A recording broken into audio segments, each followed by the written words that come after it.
Duh Pangeran ingkang Maha Suci, kula sami marek tetunggilan, salir pongso salumahing bumi, memuji asmane Pangeran. Sugeng enjang para adi yuswa, sugeng pepanggihan malih wonten ing renungan padintenan adi yuswa ing dinten Senen Pahing 3 Agustus 2026. Sumangga dinten punika kita nampeni jejer boten langgeng. Para adi yuswa, nalika mireng tembung langgeng menapa ing penggalih kita? Satunggaling perkawis ingkang tansah wonten boten pecah, boten saged risak utawi menggali gesang langgeng ingkang dados tujuaning sedaya tiyang. Nanging tantu kita emut, kawontenan kita boten langgeng. Ing wekdalipun kita badhe wangsul malih dhateng Gusti.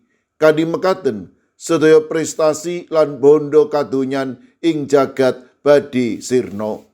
Winatesing manungsa lan boten langgeng karembak dening Bani Korah ing Jabur 59 ayat 13. Nanging wong iku gedya kaluhurani, iya ora lestari uripe, mung padha kaya kewan kang dipateni. Sedayanipun ngrumaosi, gesang punika boten langgeng, saben manungsa badhe pecah. Milanipun Bani Korah langkung sae menawi ngupadi kawicaksanan ing tata gesang lan dite ngempalaken bondo, awit kawicaksanan lan pangerten badhe bekta gesang ingkang tentrem. Nanging bondo kadonyan badhe saged ugi numusaken memengsahan. Pangertosan bilih manungsa winates ing gesang punika tundanipun ngalami sedaya manungsa boten luput saking pecah. Milanipun Bani Korah ngupadi kawicaksanan lan ngraosaken tentrem. Para adi yuswa, minangka tiyang pitados, tamtu kita namung ngener dumateng Gusti ingkang Maha Kawasa. Gusti ingkang waosi gesang lan pecah, sedaya pambudidaya nggayuh kelanggengan tamtu nglaha. Mila kita kedah ngupadi kawicaksanan, boten namung buru bondo kadonyan. Monggo kita ngupadi gesang ingkang namung sawetawis wekdal punika kanthi kawicaksanan muri pikantuk kabingahan langgeng. Amin. Sumangga kita ndedonga. Matur nuwun Gusti, dinten punika paduka ngemutaken amri kawula tansah ngupadi kawicaksanan caket raket kalian paduka. Paduka berkahi para adi yuswa dalasan anak putu kawula ing pundiya papan. Monggo paduka ingkang reksa, paduka ingkang mitulungi matemah lari-lari kawula anak putu kawula tansah binerkahan dening paduka lumantar pakaryan, lumantar pedamelan, lumantar tata gesangipun. Mirunggan kala pasrahaken Ibu Diah Kurniani Bambang Joko Sungkowo wilayah Sekawan GKJ Magelang. Paduka ingkang tansah paring pitulung lan maringi bagas kesarasan. Mirunggan kala pasrahaken Ibu Sukarjo GKJ Plengkung ingkang wedal sak mangke nembe nandhang sakit. Kawula pitados menawi paduka ugi badhe paring kegiatan ingkang linuwih. Kawula ugi masrahaken Bapak Pendeta Johan Budiman dalasan Ibu ingkang wedal sak mangke karimat wonten ing griya sakit Komodo Labuhan Bajo. Kawula pasrahaken Ibu Budi Agus Setyawati warga GKJ Ketandan. Kawula pasrahaken Ibu Sunarti warga GKJ Salaman ingkang wedal sak mangke nembe nandhang sakit. Kawula pasrahaken Ibu Surati GKJ Sragen. Sawetawis sedherek kawula ing GKJ Wedi, kawula pasrahaken Bapak Sudiat lan Bapak Ibu Danu Sutardi ingkang nembe nandhang sakit. Kawula pitados paduka ugi badhe ngagem menapa lan sinten kemawon amri tetiganipun menika ingkang nampi wetahing kesarasan.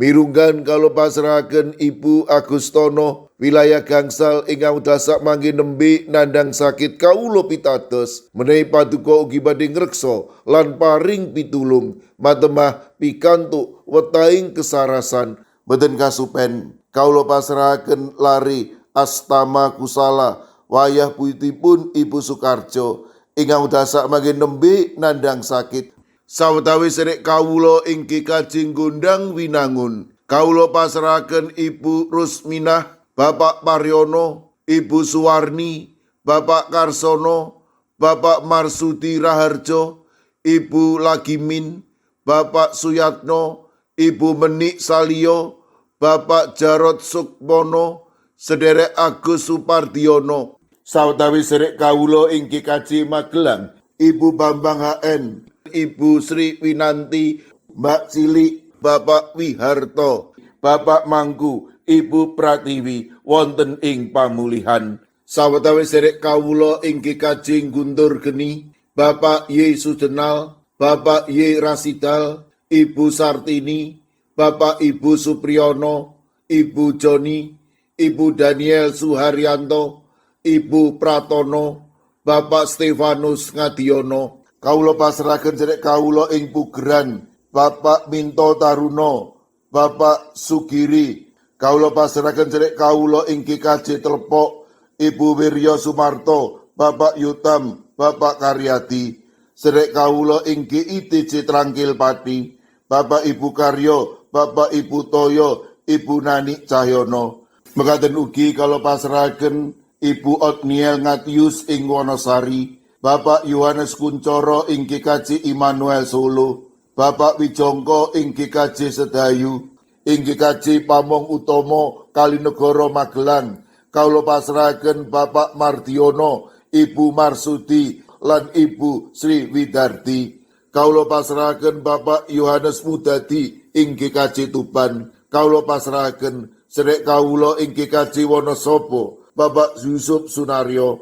Sedherek kawula inggih kajeng Gondang Winangun, Ibu Lasiem. Duh Gusti, kawula pasrahaken sinten kemawon ingkang dasak mangke nembe nandhang sakit lan ing pemulihan para adiyuswa ing pundiya papan. Monggo paduka ingkang reksa, paduka ingkang mitulungi matemah sedayanipun menika paduka kiyataken lan paduka paringi bagas kesarasan ingkang wetah.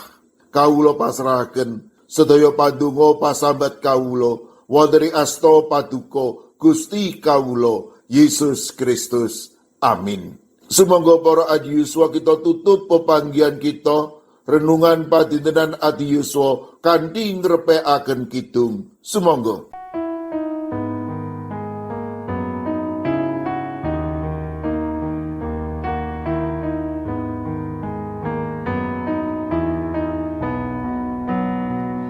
Duh Pangeran